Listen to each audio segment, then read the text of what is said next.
kama yebazibwe mikwano tubaniriza mu class y'omwoyo omutukuvu. Lunaku lwajjo class teyabaddeyo, mutusaasire nnyo naddala abayizi abakedde ne mulinda omusomesa nga tatuuka, buli ngombe gye muwulira ku gate omulowooza oba yeye, ne mutuuka n'okubaako afuluma wabweru alabe oba omusomesa ajja. Eno munda mubeera mu mboozi zammwe, omusomesa tabasanga. School time. Naye mwebale kuba nti mukedde. Peace, you are welcome. Viola, thank you so much for coming for the class. Divine, webale kubeera nti otuuse mu kilaasi. Tukyali ku masomo ag'omwoyo omutukuvu. Masomo g'omwoyo omutukuvu mwe muli ebintu bingi bye tuzze tutunuulira, kubanga ng'essomo ddene gazi libaako ebintu bingi bye tukompilinga awamu mu ssomo lino eriyitibwa pneumatology, the study of the Holy Spirit. Section gye tuli ku section eya ebibala, the fruits of the Holy Spirit. Ebibala bino biri 9, ebibala eby'omwoyo omutukuvu, era nga batugamba nti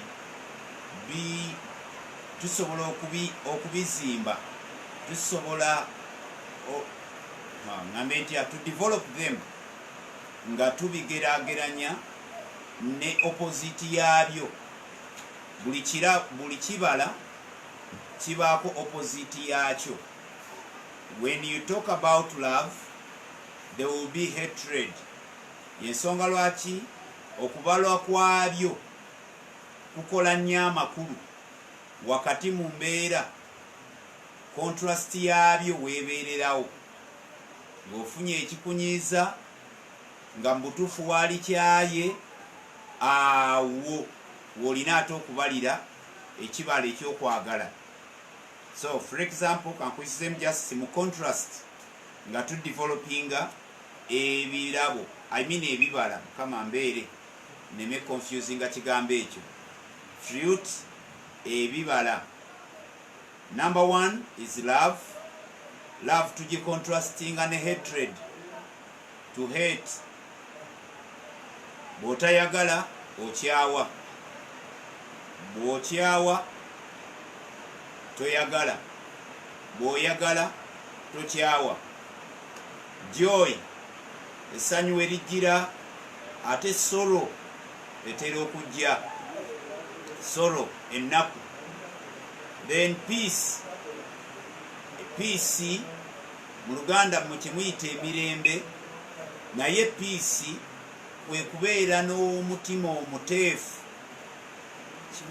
okubeera mulimu ekiwummulo, nga omuntu bw'agenda okwebakamu tyawummuddemu, kitegeeza waliwo birala bingi ebisirise n'awummula. Yensonga lwaki contrast yaayo eyitibwa confusion. If you are not at peace, you are in confusion.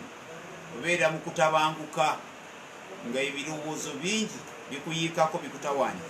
Then ekirala kye bayita long suffering. Versions endala wezikozesa ekigambo patience, naye owa long suffering aba akinnyonnyodde bulungi bwe tukireeta mu application y'obulamu. Long suffering tugicontrastinga ne prolonged trials, nga waliwo ebigezo, nga waliwo ebikugezesa bingi, ebikebera embalayo, ebikebera ekikula kyo nga bingi, naye n'ogumiikiriza, no suffering long ng'ogumiikiriza. Okay? Then ekibala ekirala is gentleness. Gentleness tugicontrastinga ne unthankfulness. Then goodness, obulungi ne tubucontrastinga ne wickedness. Daniel, why is your hand up? Daniel, omukono yanise gwaki? Okay, you are welcome to the class. Goodness tugicontrastinga ne wickedness. Then ne faithfulness ne tugicontrastinga ne betrayal. Muntu yakulyamu olukwe aba tabadde mwesigwa. Meekness tugicontrastinga ne anger tetuyita obusungu ne meekness. Ebibiri tebituula wamu. You can't be meek at the same time nobeera angry. Then temperance, being temperance tugicontrastinga ne self-will or unrestrained desires. So contrast ezo zituyamba okwekebera okulaba tubala oba tetubala, okulaba ekibala kwekiri oba tekiriiko. So tugenda tutunulamu bwe tutyo. Pastor Gerard Wali azatambuza mu ssomo lino okumala ebbanga. Ebibuuzo ajja tubuulira ennaku z'omwezi zaabyo. Ababadde consistent bakole. Nammwe abeeyungidde mu klaasi ku university ensoma yaayo yanjawulo ku ya primary. Wojjira mu kiraasi ne bwojja ku lunaku lwa bibuuzo okola. It's up to you okubeera kyosazeewo okujja ku lunaku lw'ebibuuzo. Sijja bagamba kigambo lekyala wange kye yaŋŋamba kijja kumalamu amaanyi oleme kusoma. So naye kiba kitegeeza wonna w'oba otuukidde buvunaanyizibwa bwo okunoonya notisi enkadde, kubanga abana abaseetinga ebibuuzo tebagenda kuseetinga kusinziira ku ddi lwe wasayininga in, baseetinga okusinziira ku ddi essomo lyetatandika. Omusomesa atunula mu content gy'azza asomesa mwaseetinga ebibuuzo. Buvunaanyizibwa bwo okudda emabega n'obuuza abayizi ababaddewo nti banne notisi enkadde ziriwa, twatandikira ku ki, topic eyasooka yali ki, then ebibuuzo bigenda okujja mubeere nga bibatuukako. Sawundi gwe omulala gwe muwulira enewaffe enkuba etonnya. So may God bless you. Pastor Gerard, you are welcome. Amen. Mbalamusiza mu linnya lya Mukama waffe Yesu. Tuli ku bibala eby'Omwoyo Omutukuvu. Contrast nkulu nnyo gye tuli. Yesu yagenda ku muti nga si sizoni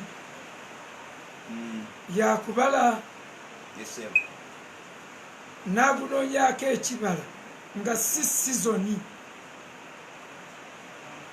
Si lwakuba nti yali tamanyi seasons,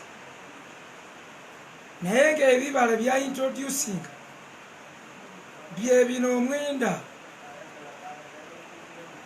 nga tuyina ku bibala out of season. Kagamba during hatred nga oyina okwagalira. Kyagamba nti yagala abalabe bo, omulabe wo bw'ajja mufumbire kyayi nga totaddemu butwa. Kati that is to love out of season. Kubanga atuuka n'agamba n'abamawanga tebakola bwe batyo bwe munayagala babaagala. Because when your friend comes, then you are already in a season of loving. It is automatic. Every tree can bear fruits during the season. That is not so, it cannot be celebrated. We cannot celebrate a tree. It is a celebrity. Why? Gwabaze ebibala nga season. Of course, kuyina kubala.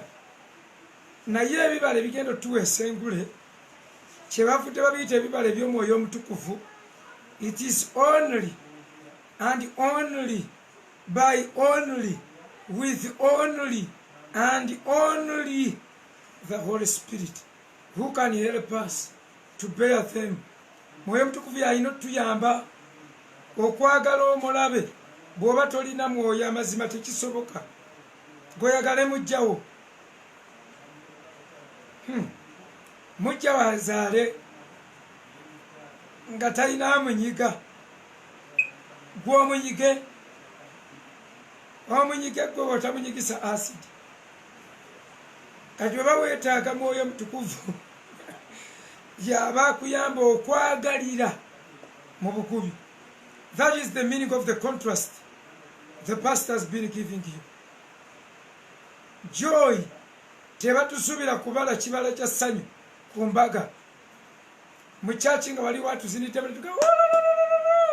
essanyu kibala kya mwoyo ani akulimbye si kyekyo kiri bakikebera when there is such a contrast nga waliwo ekiwakana na kino Yesu wajjira wawano Matayo essula ya 5 olunyiriri olwana mu 3 agambye you have heard that it was said love your neighbor and hate your enemy.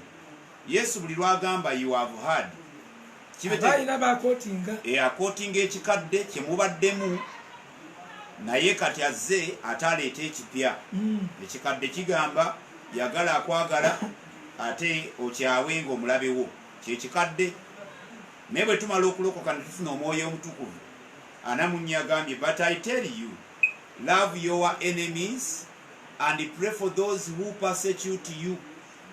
Balabe bo baagale n'abo abakuyiganya basabirenga. Teberezaamu ekyo ogenda mu kusaba nga Kristo ogenze kusabira ku balabe bo. Sabira nyazaala sabira mukamwana wo. Opposition ogenze kusabira president. Gawegayira Katonda. Wegayira Katonda kula president Museveni. Yamba president Museveni. Katonda amukumire mu bulamu. Mukama amukumenga mulamu alimo okusindukanga alimo okugwanga Mugabe bwe yagwanga. Amuwangase ekyo bw'okibala ng'ojjudde omwoyo mutukuvu bwe kigaana bino ebibala tulina ebbanja soma olwana mu 5 agambye that you may be sons of your father in heaven.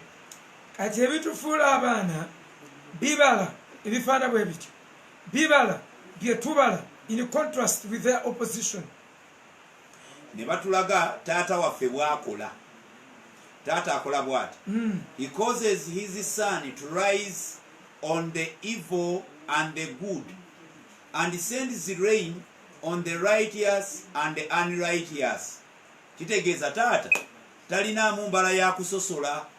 Tasosola si musosoze.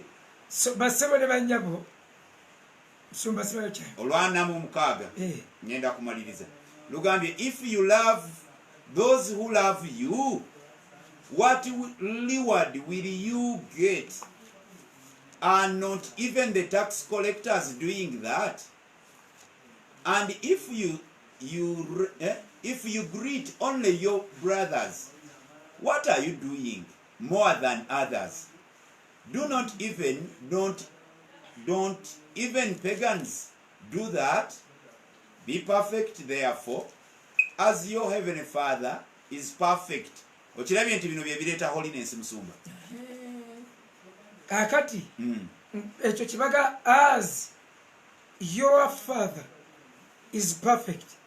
Batubulidde ekyokukola kubala bibala ne batulaga ne taata bwabala ebibala generally era buli kibala kyonna kye tuintroducing tujja kusooka kubalaga daddi ng'akiri kubalaga Katonda ng'akiri laavu gye twabaddeko nga twogera bino twagambye yembala eya kitaffe gye twetaaga kati kitaffe emizimu egiba gimutuga ginaatutuga nga tumaze okufuna embala eno kale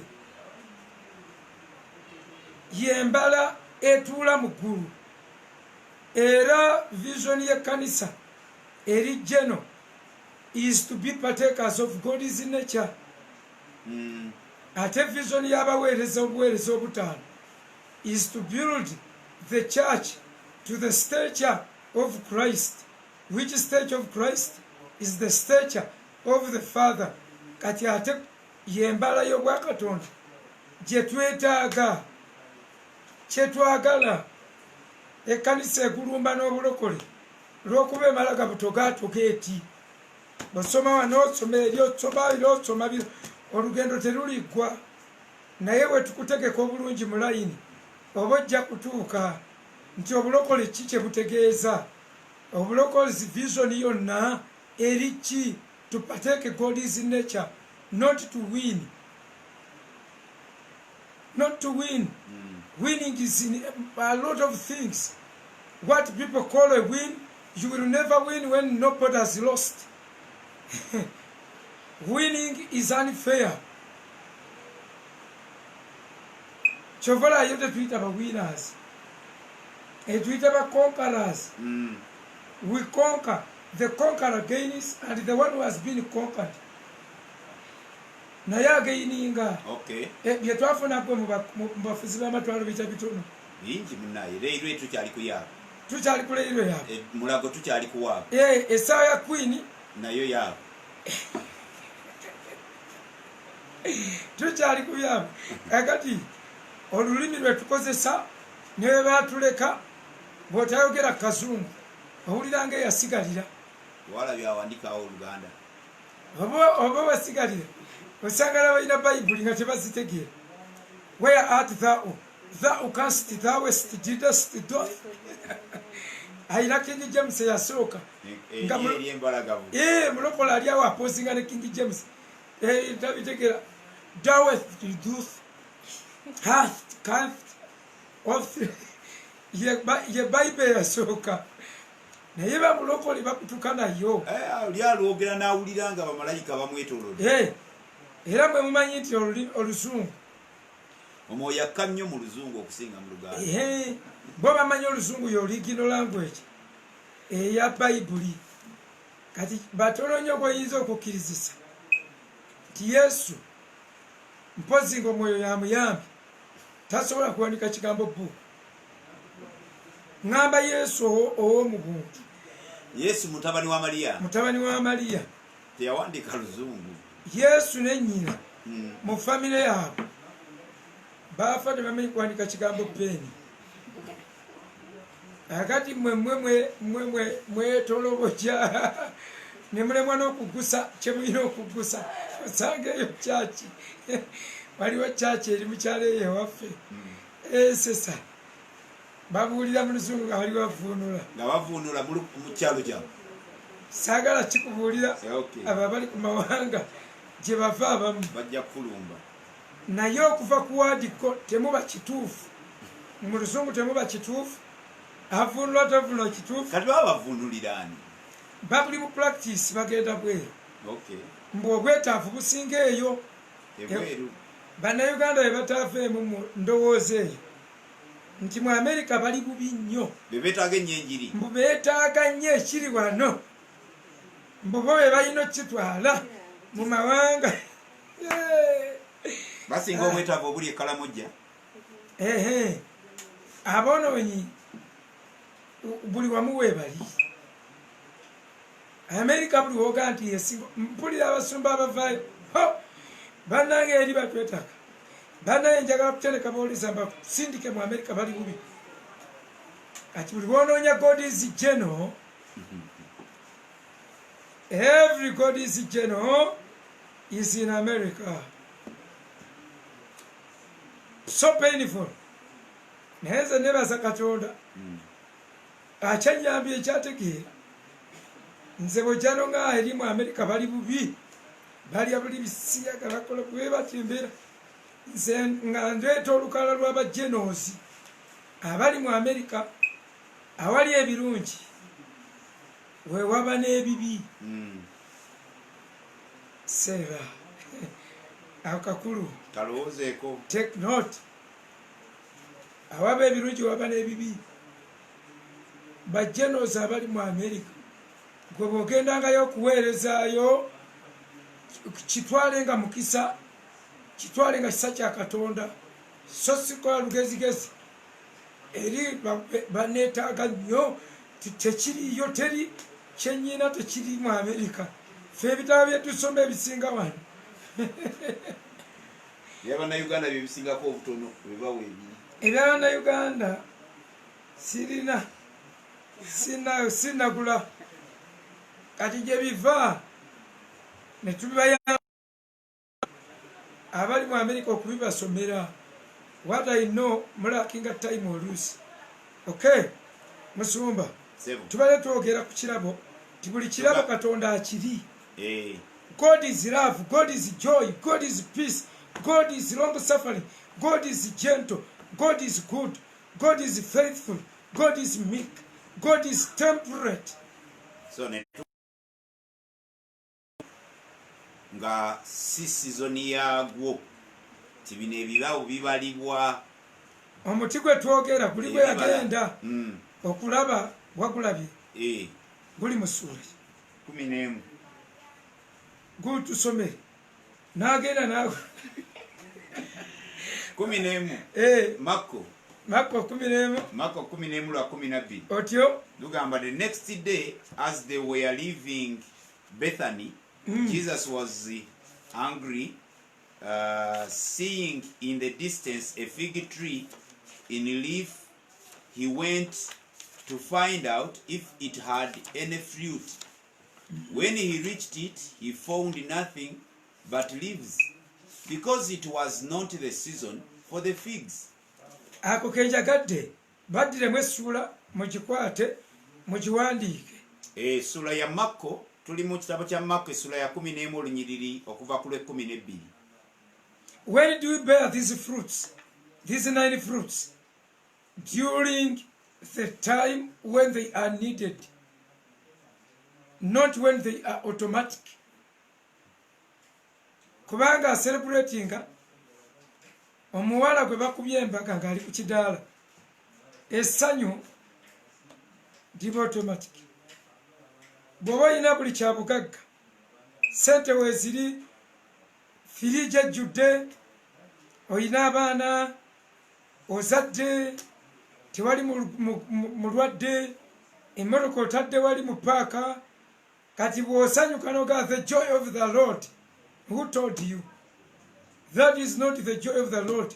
It is the joy of the property combined together, the joy of your home, the joy of the surroundings. Ebibala bye boogerako Yesu ajja demand agireeta waliwo obwetaavu, I mean out of season. Wakati mu kufiirwa nagamba sanyuka, wakati mu kuwalanibwa nogamba nakugamba yagala, wakati mu kweraliikirira nga waliwo emmotoka etabuse, emmotoka yeetomedde, bino biganyi, omukazi alemeddwa, kulemeddwa omufunyisa olubuto, olemeddwa akaana kalwadde, nga butabani bwe busemba busembi, ebifo weebiri gyoli okufunyisa olubuto olutalo lwawo lulyawo mukolemedde okufunyisa olubuto oluzanyisa. Okay, ekyo ono agatta abakazi abagole ku kyaki. So ebyo byonna nga bigenze bakubyeko essimu, oli mu mawanga, sente ze wasindika jjajjaawo kifo ky'okugula ettaka mbu yazejjanjabisa, omusanga yazigulamu amannya amazungu. Genda mugaa sente ze nasindika najjayo nagaa nagulamu amannya waliwo gwezijjukidde ensaasirawo obaako yaweereza jjajjaawe $6,000,000 amugulire ettaka, naye jjajja gwaweereza $6,000,000 ng'amannyo yali asigaze eri, yagulamu mannyo. Ono agenda okuvaayo, jjajja ettaka liriwa, ettaka liriwa, koye jangu ndikulage. Najjayo ekibo amannya amazungu n'agamulaga, agamba Katonda gye jambi ya muteme, kubanga obwo obudde ebyeyo byali tebiri komoni, nga te kampuni ezitwala abantu tezinnaba kuba komoni, ng'obusente $6,000,000 teziwezeka. nga ne poloti zikyagula ntono naye awo mu mbeera eyo nga bakubikidde mu kifo kyekyapa ne bajjayo kibuno n'osigala ng'ogamba jjajja soke tizoke tewakyali kyakuza jjajja nja kuyiiya ekyo mukama bwe yayagadde yogerera ddala nga bweyogera ne jjajjaawo ate ofaanayo mujjajja kakati ekyo kyokka bw'osigala ng'oli musanyufu oba obaze ekibala era oba otandise ku kalakita era oba otandise ku kubeera pateeka of God's nature. Nze nabagamba buli bayibuli ya mulokole asase ku lunyiriri oluli mu Peetero ekyokubiri essula esooka layini eyokuna akagambo partakers of God's nature. It is the winning nature. Kyova olaba ffe twabagambye nti nze bwe nategedde ebyo nyina bye nabuuseemu okuyigiriza kwe nabuuseemu ne mmanyi omutawaana gwange ffe mubeera mugaba bulokole buzibu bannaye ekkanisa nzibu bannange ogenda mu ggulu kisa kyennyini bannange genda mu ggulu terigendekamu. Who told you? Batuwadde we tuliyingirira ne batuwa ne bye tuba tubeera ne batuwa ne bye banaabuuza nga nigobbira ebibuuzo n'embigwa nja genda mu ggulu tebakulimba ensi yonna ne bwekolima etya nga nze siraba ebibala bibino biri 8 seefuba ku ebyo naye mwe ekibatta okutuuka n'ebintu bingi okayoola yenna Isirayiri yenna kali kya Isirayiri yonna olololo byonna enkya muli Baleevi muli bagundi muli byomu mirembe kati muli bassekabaka agati mubonaabona ebyo byonna ffe tusomayo tufune okuyiga how the people behave. Olweyo olukadde lwo lumanya amakoona naye olweyo olupya lwera bulungi okusinga olukadde naye luli lumanya amakoona mu ndagaano enkadde nze nkimayo obusonda luno ne lwera bulungi luno terulinagenda kuyiga kutakula mu busonda waliwo obusonda gye butagwa. For example singa ombuuza mu bayibuli olunyiriri olutukkiriza okusima toilet oba okukavalinga ku toilet cover abatamanyi abajagala teruliimu fe abasomye bayibuli yonna tugamba mu mpya teruliimu baali babimala ebitalina kye byali bikiikiridde oba ebitakiikirirwa nga mu mpya tebajja byogerako mu ndagaano enkadde biri validi naye buli kintu ekyakiikirira ekintu mu mpya ne kirabika bwe kirabika eno kiba expired.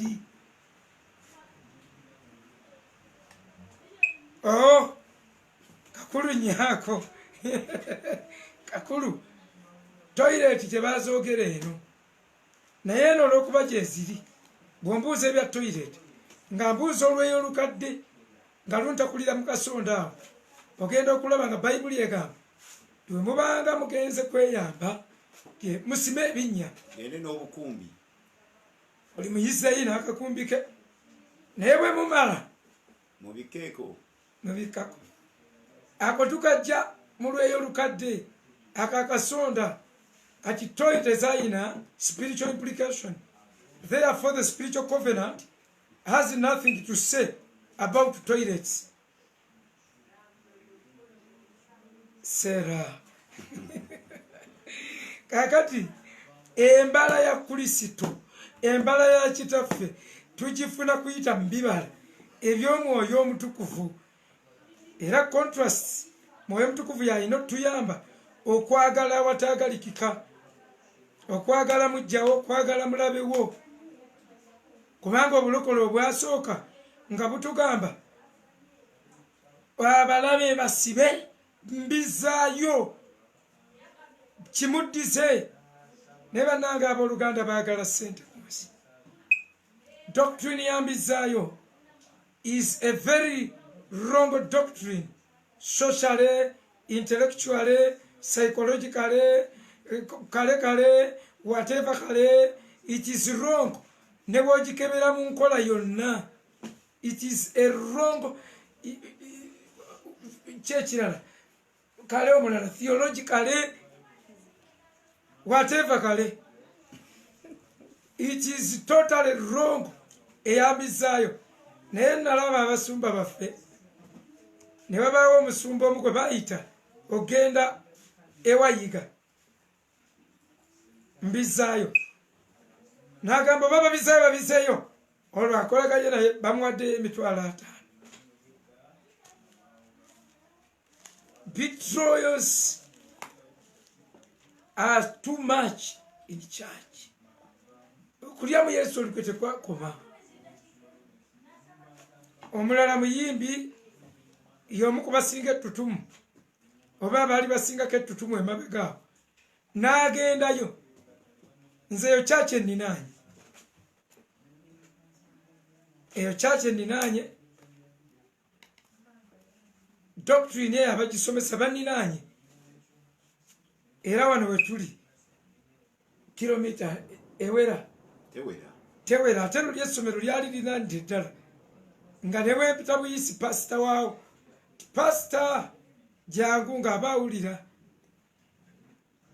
kakati ne zireeta prominent singer yajjaye ali mu tinted car, ngenda okuwulira asomesa babizzeeyo bababizaayo abaloga bo baba banoonya ki ku bannaabwe nabo bebaddire balabe we biruma. Mba ndi awo nga pasita omukuukunafu omukuukuutifu ng'abuulira ng'agamba babiddayo biddeyo kirimu kyo bizzaayo, era ndaba nabo balogo nabo bafeeko ninga bannange eri ne bakuba obululu. Kakati oyo asomesa doctrine eyo, nze mukwano gwange si mu bya ddiini, naye twabuliranga naye enjiri ng'ali mu kampu yange, era nnyinza omuyita mutabani wange lwakuba tayinza kikkiriza alina ssente kati okusinga nze, naye during that time nga nze nnina era nga nze ndabirira era nga nze nsomesa. Kati ajja Lusa Mpita, jangu twogeremu, jangu ne twogera, era nze sijja kulimba mu kyaki ye sibuulirangayo okuva doctrine eyo yakintroducinganga, naye ntuuka wali nanteerako abasumba wabadde ogamba gundi nti mbu yagundi tayinza nakukwatagana nanzikirizayo kakuteereko nakuteerako vidiyo ng'oli yeeguze n'ogamba naye tuli ku kisoba sebo ne bannyabo bwe muwulira last chance tebabalimba ntugudde eddalu, bwe muwulira nga tutambuza ekintu without fear of favor mwe mumanye Katonda alina kyazzaako, tugenda mu revival. Gwekyo kyoba omanya obulokole bugenda kuba mu gurupu ezi religious born again and transitional born agains. Bali bafuna bibiri abazuukufu n'abeebafu. Nga Church of Uganda yafunamu abazuukufu n'abeebafu. Osalawo leero either okuzuukuka nga tusomesa Bayibuli, okwate Bayibo tukolenga Bayibuli bwe tusomesa, oba otasigalire mu gurupu mweregisteringe nga muli eddiini, because the difference between a religion and salvation, religion are set principles. Religion are set principles invented by man as man tries to appease God. Salvation is God's principles revealed to man as God tries to redeem man. Bukangu. Religion is man's endeavor to reach God. Salvation is God's endeavor to reach man. Endeavors katonda ziyakola okukima ku muntu, that is salvation. Endeavors omuntu zakola okutuuka katonda oba okumuleeta, that is religion. Even set principles, religious people don't change. You cannot revive them. Era quotation zaabwe zisinga bakotinga bagamba ne bajjajja ng'abantu bonna kuva dda basaba mu ddiini eyo, basoma mu eyo eddiini, gwe gwani agikyusa? Era kyekitumega ku last chance. Babuuza abasumba bonna nga bagamba tuli Baleevi, mukuye yaani agamba? Nange ndi mugezi, twamanya saizi yaffe ere mu kyumba Sakira tetuli bawanvu kimala, ne twekwata ku Bayibuli. Bikula. Balemega nti mukuye yagamba. Gwe musumba mwerunyiriri bakutuke nalwo. Gwe lumulema okunnyonnyola. Mufeeko. So tuli ku character. Tuli ku mbala. Wakati munaku mukufiirwa nosigaza essanyu, mu confusion nosigaza emirembe ekyo oba obaze. Wakati mukubonaabona manya mulongo trials ezo ng'oyita mu kugezesebwa, bw'osigala ng'okyali mu kumiikiriza olwo oba obaze ekibala. Nga wakati mu buteebaza n'osigala ng'oli jento, ng'oli mukkakkamu, n'osigaza mu bw'obuntu bwo, olwo oba obaze ekibala. Wakati mu wickedness, mu nkwe z'Abayudaaya, bw'osigala ng'oli mulungi, n'otawangulwa bubi, oba obaze ekibala. Ne bakuvuma n'otavuma, oba obaze ekibala. Obulokole bwennyini bunyuma kusoma.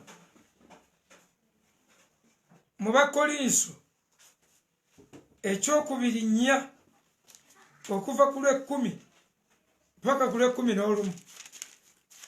Bakolinso 2:4 kuva ku lw'ekkumi mpaka ku 11. Okay, 2 Corinthians chapter 4 from verse 10. Ng'onoobala ebibala bino bikulu nnyo gw'okubyegamba. Agambye, we always carry around in our body the death of Jesus, so that the life of Jesus may also be revealed in our body.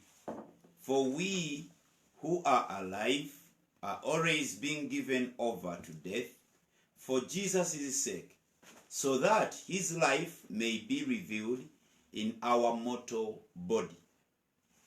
So then death is at work in us, but life is at work in you. Nagambye Bakolinso ki ekyokubiri ekisooka 4 okuva ku lw'ekkumi. Ekisooka 4 naye era naawe oyizeewo the life of Christ to be revealed. There must be death. There must be death. The old nature. Ekisooka 4 lulito lusangula lukulu na luno luteekeko Bakolinso ekisooka 4 10 mpaka ku 13. Agambye, we are fools for Christ, but you are so wise in Christ. Fe tuli basiru nnyo. Mwe bagezi mu Kristo. Mwe bagezi. We are weak, but you are strong. Fe bulira abana abala ebibala mu mbeera embi gwe weeteeke mu position etagwanira oli omugwanyize awo oba ogenda kubala ekibala. We are weak, you are strong. Pawulo no yayogera agamba b'Ekkolinso abaali abayaayi agambye you are honored, we are dishonored. mwe muli bakitiibwa nnyo naye ffe tuli abanyoomebwa. Soma. To this very hour we go hungry and thirsty.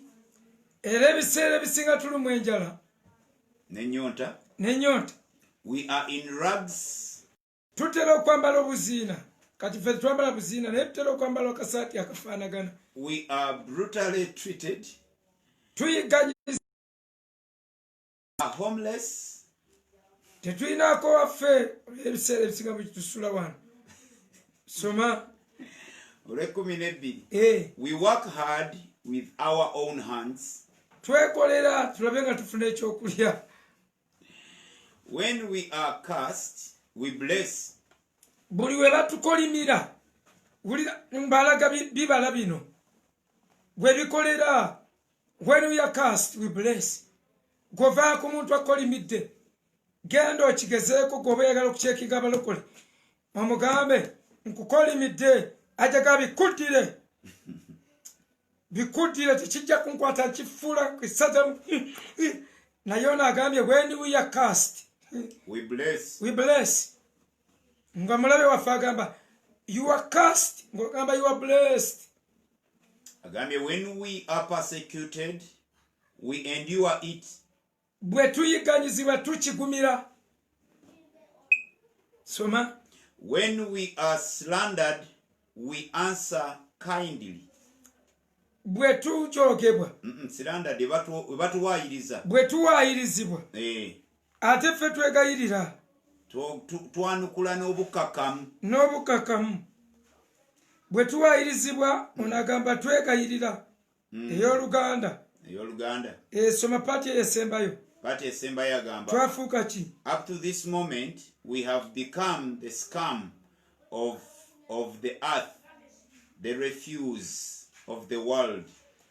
Nti n'okutuusa leero twafuuka ng'ebisasiro eby'ensi empitambi eza byonna okutuusa kaakano. Oli gyayise refuse empitambi wano we bagiyise mu Luganda empitambi ye pupu. Kati ate n'ateekako akaluma twafuuka pupu owa byonna. Wakiriko wandigambye ow'omuntu naye n'ow'embizzi n'ow'ebirala byonna twafuuka ekyo twafuuka ebyo. Kati abalokole we bawakanya ekyo eri ensi bwe tufaanana kyagamba nti ffe tuli vvumbe lya kufa eri ensi tuvaamu kivundu naye eri Katonda vvumbe eddungi. So ladies and gentlemen, tubadde kano ka contrast nga tukabongeramu omwoyo mutukuvu nga bwakalungamizza naye tuli ku kibala kwe twakoma ekyokwagala. Okwagala tetukuddamu nnyo. Twayogera kwa mirundi ena ne twogera agaperafu ne twogera okwagala kwe bayita firewo ne twogera okwagala kwe bayita storge ne twogera kwagala kwe bayita erotic love. Ne tugamba okwe kubaawo kuleeta okwagala okw'ebintu ebirala. Mugaka kiri eky'Oluganda akiwandiise akitadde mu Luganda. Gatatya. Tatya. Oluganda lwaleeta pi. Okay. Akati okwagala okwo kw'emirundi ena kuzaala okwagala kuno okulala okw'okubeera patriotic. Patriotism is that much love for your country. We can deeply call it chauvinism. Kati okwagala nakwo ng'oyagala ensi yo. Ensi ekigireetera ebyo okujagala nga mwagalana nayo ng'abagirimu baagala nga balina okwagala kibaleetera okwagala nga n'ensi ebaagala. Okay. kikolera ddala ekyo nnyo okwagala okwo kwe twagamba kuzaala bino okwagala ebisolo era bayibuli egamba omuntu omutuukirivu ayagala ebisolo gwe genda otunulira omusiraamu embwa neyitawo nakuba buli kiyitawo pika kuba ya rabbi yiyo bakoba buli kintu bakuba embizi bakuba buli ekiyitawo lwaki si batuukirivu n'abalokola ababibibimu gojje wegendereza abakazi ababi tebatera kwagala kasolo konna waka oba kabwa oba kapa oba kiki tebagala nnyo kintu kyonna kyakulunda buli kintu kyonna kyonna naye oluusi buba bubi okwagala tekuba na kutya kati bakiyisiza mu kutya nze ntya kapa nzisagala kutwabo leeta ku mbwa zisagala embwa ezo zirimu emizimu ikaswit zirimu emizimu gutambulira omwo baba bwe batyo naye omuntu omulungi aba asaasira ebisolo ebyo nze sirwakuba nti zezankuza naye natomera embwa nensiba mukyomukisa omulungi teyafa nakatomera 2 endala nali nabawojjolo era lazima navuga nga egenze mu kasiko ng'akaabira eyo siina bwe ngiyamba tejja nakukkiriza gitwala mu ddwaliro nengenda wali namawojjolo nengulawo enkoko nenfuka nengizaayo nengisuulira enkoko ng'ekinkozesa ekyo kale tulinawo relationship n'embwa kuba mu lutalo abazadde bonna badduka ngenda okera nga badduse emmundu ng'etaamye nensigala n'embwa za ddadi 7 nenfunako ekisenge kimu ne tubeera omwo naye olutalo we lwajja batusanga nga batta embizzi eyo ku kyalo ne zikulula nze nga ntya n'okujja ekigere waka ne zikulula ne tufuna obuti ne twokya ne tulya embwa ne zikola ekintu eky'amagezi nyina ekintu kye neewuunya tezaggwangawo nga mba n'embwa at least 3-4 ziri zigenze ku muyiggo zino zireeta zino nga tukwatekwata okwenkoko ku kyalo ne tulya titufa yaani badduka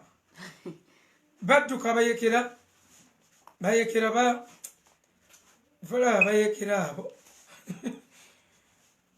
bayekera mwe kakati nakaba nga amaziga ebigere bifu zenna nalwala envunza zannumaluma maze ebbanga sinaabangako bangobesa enkoko ne bakuteeka ku kitulakita ne bakutwala ogobe n'egindi enkoko bwe yakuyambanga neddukira eyo emmanga naawe n'oleega buleezi n'otadda naye kale nakolanga okwo naye ng'embwa zambeererawo nyina laavu nnene ku mbwa okay so laavu ezennya ojja kuddayo mu kiraasi bazikuwe naye twayogera ku agapelaavu twagigeraganya n'emigga 4 egiri mu lubereberye 2:11 ne tugamba emigga egyo omugga pisoni omugga kitekeri omugga fulaati emigga egyo 4 mbu buli gumu gwafukiriranga nsi yaagwo kati nga tewali gufukirira ndala kati emigga gino okujjako nga kwabanga kubimba kati kesaagala weerabire nti laavu zino 4 buli emu efukirira bwayo agape laavu efukirira bintu bya bwakatonda love of God firewo efukirira bya mikwano gyo naye obanga mu kyaki bakunyizizza n'osanga mukwano gwo ku kyaki bamanyi okuntabula naye nyinawo ensinkana mukwano gwange wali awagira vira ne Chelsea nange kakati wandengeraga vira nga tugajogo bwe bityo emisumba ekyo tekikutwala mu geyeena bwe bulimba bwe twagala obbajjamu mulimu bulokolo obwa tensioni obutalina mirembe akati oli mukwano gwange naye essanyu nange gye ndijjanga musisinkanye essanyu gye ndijja nga nsinkanye omwana gwe nasomako naye yali mukwano gwange nga bannange Katonda wange essanyu gye nalijja nga nsinkanye Olivia ku social media nga wakukyalo ewaffe ku kaalo kwennyini n'ambuulira abantu bewaka bonna Olivia oyo kwolaba nemusanyukira mpuliranga biological naye nga firewo mukwano eryo essanyu eyo kyano yebikkula obwongo bwaffe n'obulamu bwaffe buli aparted into 4 kati buli omu omuggulirawo oluggi lwe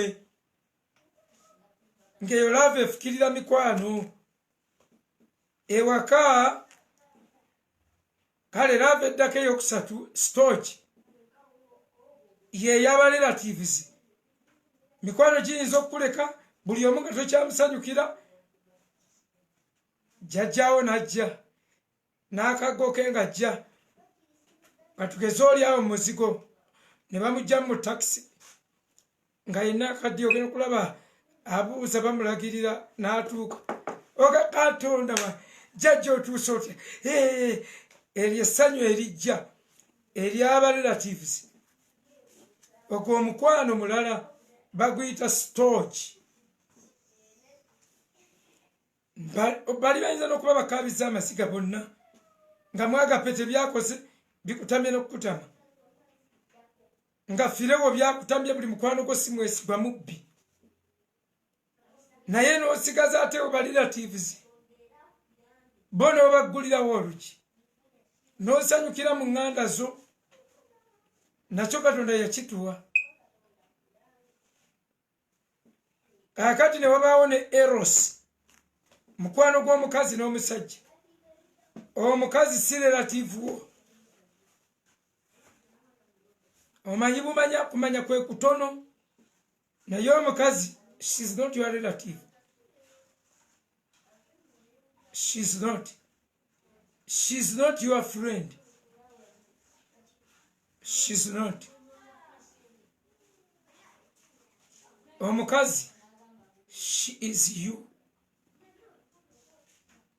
she's your extension kyebasikiramu akagumba ne bakateeka wali ekyo nakibagamba jjo attitude gy'olina ku baana nga bw'oba ogoba buli muntu yenna akuviire ng'otya okugoba abaana omanyi tewali walala they were found baekanga bali awo obwana bwagenda okudda enkulu nga buli awo kati naawe okimanyi nti obwana bwange tebuyina mbugoberewo n'omukazi attitude eyo yayina okukubaamu Katonda kye yali agenderera asika olubiriizi omusajja afune mind ti omukazi tolina womugobera awo yali ajjawo mind ya divorce ng'agisangula mu mutwe bw'ati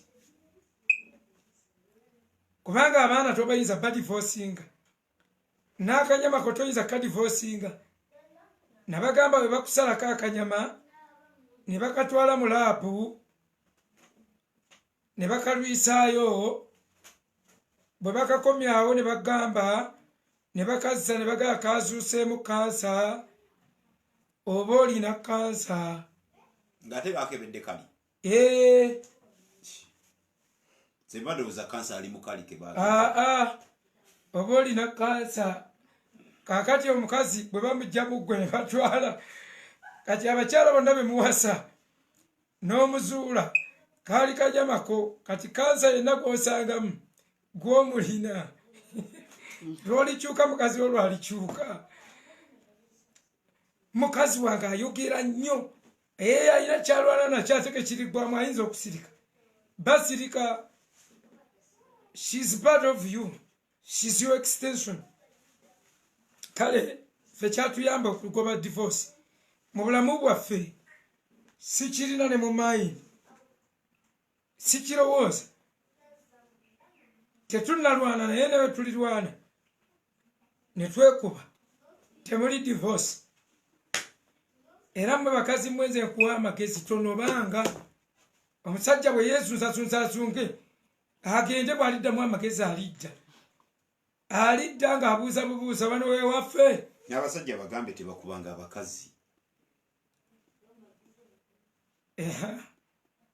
anti obagamba n'abasajja bagambe nze ntyo kibagamba kubanga mbabuulire omusajja akuba omukazi omutwe gwe gubaamu ekikyamu omutwe guba mukalu toyira mukuba naye bannaye omuntu kyetugambye okubala ebibala okibalira mu bulumi waliwo omukazi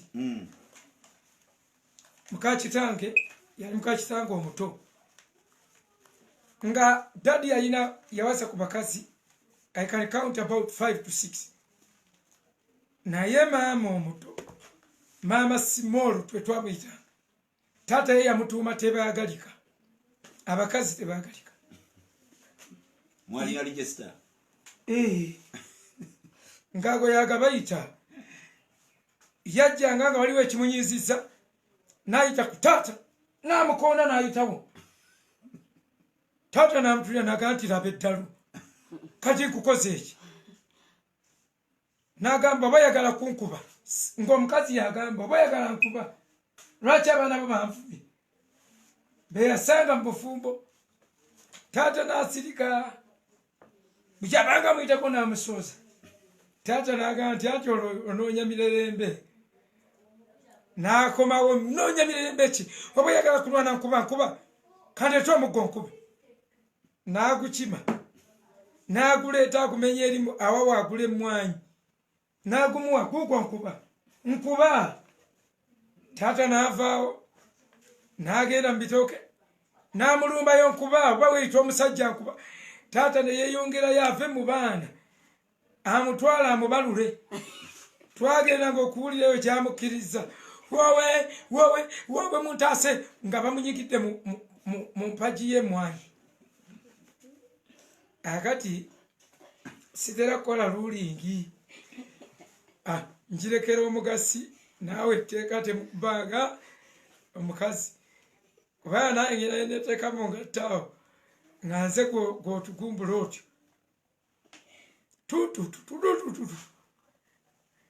somebody can act in the heat of the passion however ebibala bino tufube okubibala kuba waliyo ekya selefani self control no controlling a self ekyo kikulu nnyo n'ogumiikiriza n'oyikanja misinde kasitoba wadduse era natunulanga ebintu bingi byenze ndaba ku bakazi bingi ntera okunyumiza mukyala Kalule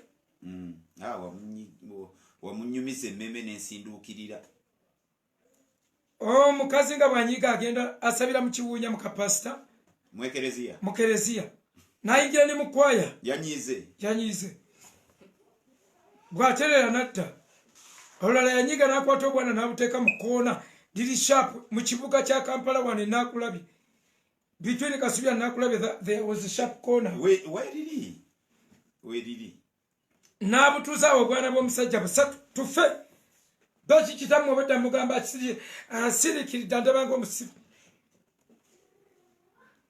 nagenda kunsomesa Luwarabu ewa Musumba Kalule ye yansomesa Arabic nga tusoma kiro kati abansomesa alif be te the jim ha qa tuba tukyasoma Luwarabu omukazi najja n'amufumita saagala kunjokerako ng'afumita Kalule olugalo nasiriikirira bwe nti nali singo mukoomuwuulu tabaako matu anti omuwuulu buli kye bakulaga nzaawo musalako amatu nze obakuba wange nani musazeko amatu abaganda bebagambira mukoomuwuulu tabaako matu nali singo nga ngamba naye bannaye Kalule nanzikiriza nze nkubuli tonzikiriza nze nembuuka nemukwata nga mpulira kulala nga bwe mufumita engalo kati mba nkyali awo mukazi nankyukira naŋŋamba gwe oba tolina wammwe okujjangawo ne munjogerako nayimuka bwimusi ne mugamba gwe nze nalokoka naye sinnaggwerayo kati by that time nange nali mu outer court ngera abooluganda abangi abamuwe muli namugambirawo gwe nze jangu mpola nalokoka naye sinnaggwerayo nyinza okukuweterako okay I am a street kid nze ndi street child obulokozi bwanzija ku street nolwekyo nze ndi muzibu sigenda kusaba lukusa zanyira kwoyo agenda okulaba nze ndi muzibu nanvaako nadda ku bba gwe nacunya bba aba akyacunya bba agenda okulaba nyongera okwepika kyava agamba kannette nve wano obanga ono wamulese ng'omutujja nzite nze kannette asanyuke n'agenda mu kabbo kaali awo n'ajjayo akanda k'essaawa enkadde n'azisaanukula akasaanikira n'ajjamu akanda k'essaawa n'akakuba mu kamwa n'akateeka wansi w'olulimi naye ffe tetwamanya ti akatadde wansi w'olulimi nenga nezijukira bye baayogera kanda k'essaawa neŋŋamba bannange baatugamba nti bw'okamira owunyirawo mbw'owunya ofa n'owunya nnyo neeteberezaamu ng'agenda kufa neeteberezaamu nga batusanze n'omulambo bannange kyenava ŋŋamba kalule wa okimanyi nti agenda kufa batusibe tetuliva mu lukomera naŋŋamba yeye tiye kati kalule was a very humble guy so humble so quiet mukazi ne tumunyigemba tumubaka tojja kawando nga yakola oluba abakazi bakola oluba ne tunyiga omukazi oluba nga nelutulema bwe lwatulema nalina ekisimu ekyasooka mu bulamu kyali kyagundi kya alukateero nga kiriko ogubango bwekiti kinene the biggest alukateero nga sinnamanya nawe bateeka layini tekirimu na layini neŋŋamba kankubire poliisi ejje emusanga ekyali mulamu emukube kajja kuvaayo nenga alo kyava akola bwa si kaakano mbadde ku nsonga ya pasita Sakira titokubanga mukazi tokubanga mukazi kituufu naye ati kubala bibala wasalawo kubala ekibala awo otherwise ndabanga ekibala ekyo ekiyinza okubula nga season esusse okuba dry omukazi yatukola efujjo twakaaba amaziga sitole nagibawaako ku online mujja gikebera mugirabe naye mana okuyomba ebyo temuli nze ne muyomba abakazi kwaya nga kwaya yeyomba ngaomulala ayombera mu kutu kuno omulala mukuno omulala eno nga mwetoola n'okunetoola nga yetoola kaaba tisobola kulwana mukazi tisobola bwenkuyamba ennyo tulikamu tulisi n'enseka bwenkuyamba ennyo nga nzijayo ekitabo ebook nga nsoma yesu yagala tulinye waggulu mu kalina ng'amanyi buli omu ajja kuba azimbye oba yali tamanyi tujja kuba tetumanyi oba kusaba oba ebitulondoola kuba ensi eyagala nnyo akagambaako nga bivaako mabega wali ogenda kuzimba mabega okay tweyongeddeyo basebo ne bannyabo okwagala tekuyina kusala bw'obanga maama wo mukazi wo bw'akugambanga nti kunze ne maama wo londa kandi gosinga okwagala nagamba abaawe mudde gino emigga buli gumu gwafukirira gwagwo balo talina kwagala nga nnyina era talina kwagala nga balamu bo gwe ekikyo kirala kiri oligino laavu yo si nkoppe laavu y'omukazi tetugikoppa nti nkwagala nga kitange mukazi wo bwaga nti akwagala nga bweyayagala nga kitaawe aba tannabitegeera emiga gubimbye kino ekyaffe kiri oligino n'entunula yamu oluusi emataliga laavu ya agape yokka gye bagamba zibiriza endala temuba kuzibiriza. Close your eyes and pray. Eno oba otunula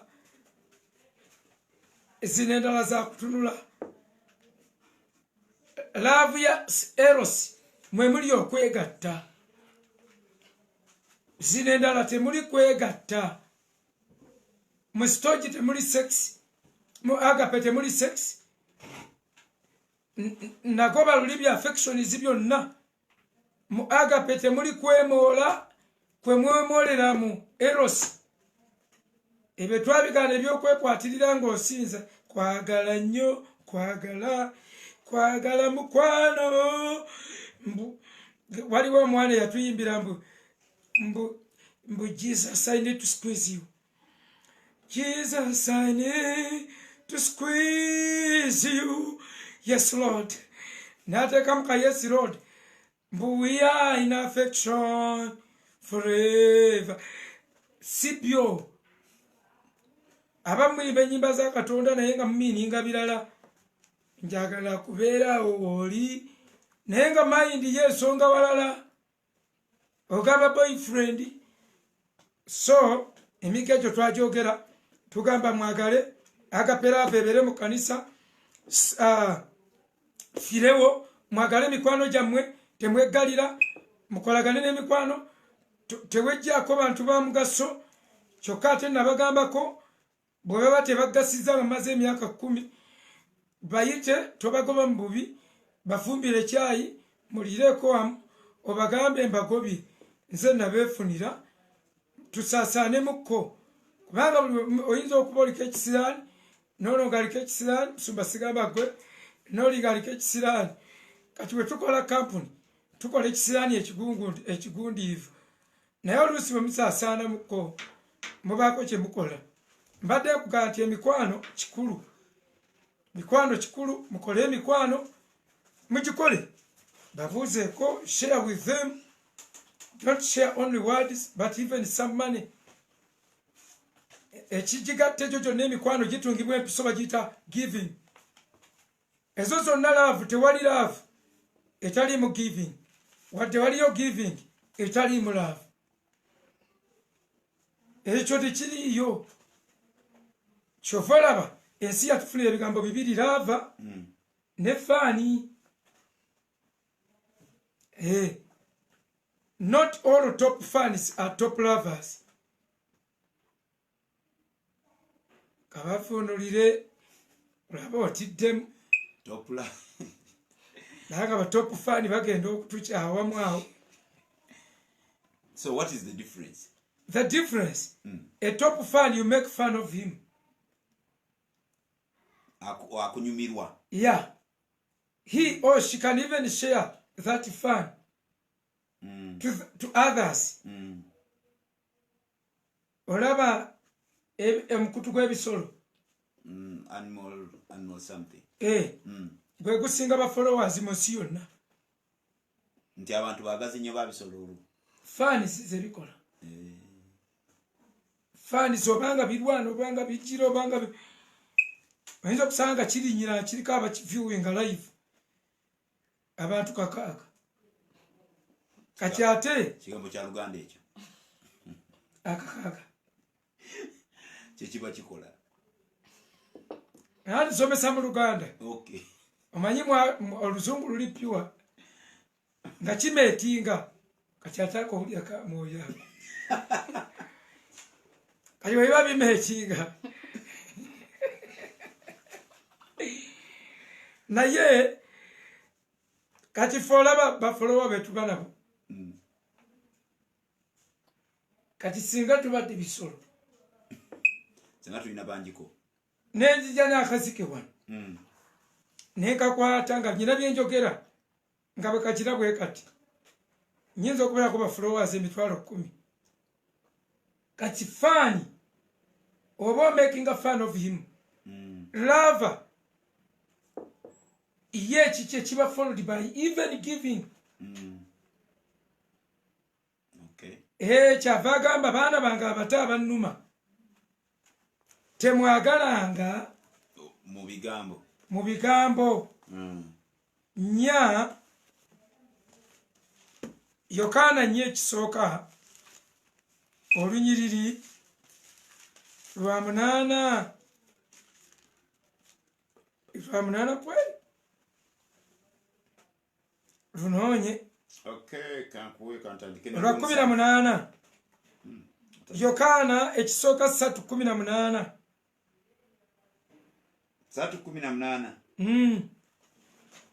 Yokaana ekisooka 3:18 3:18 wagamba, dear children, let us not love with words or tongue, but with actions and in truth.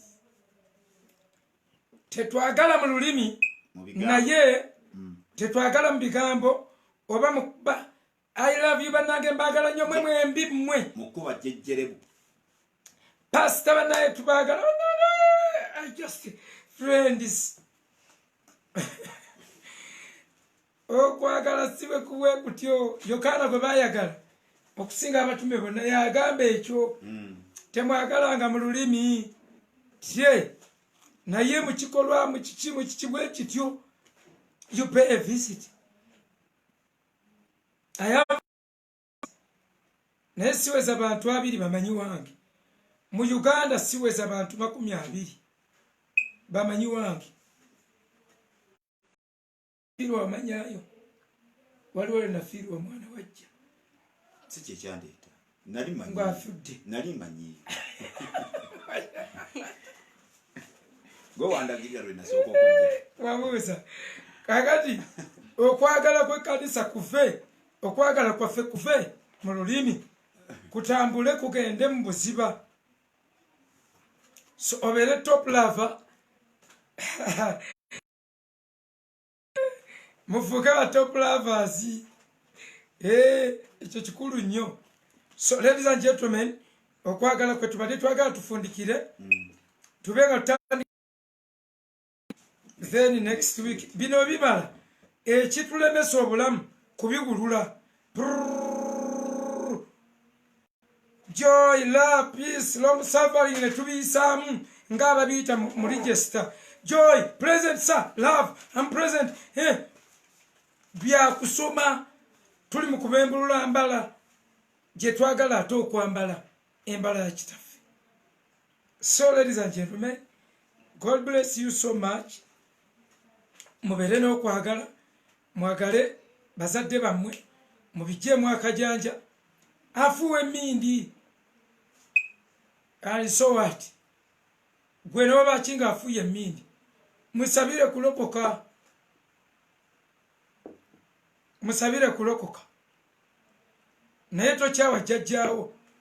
Nze saagala genda waka buli lwe ngendayo nkomawo emizimu ginkutte. Toli mulokole. Toli mulokole. Ne bw'oli mwejjako, at least you share the village. Ne bw'oli mwejjako, at least you share the district. Ne bw'oli mwejjako, at least you share the region. Ne bw'oli mwejjako, at least you share the tribe. N'Obuganda buveemu. Muleme kufaanaganya kubanga bwera babaamu ng'abasamize ng'ate gwe obusamize buba bukwata. Maama wo oba muganda wo. You share the country. Era muyina ekiri common. Ne bw'oli epaaza otya tuyina ekiri common. Waakiri tucommonizing that we are all blacks. Kwekyo sitaani talandirako nakwata. Nolwekyo mulowooze ebigambo ebyo. Love one another. Love friends.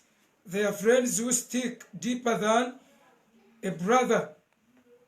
Mukikole yagala mukyala wo. Mukwate ng'ekyatika.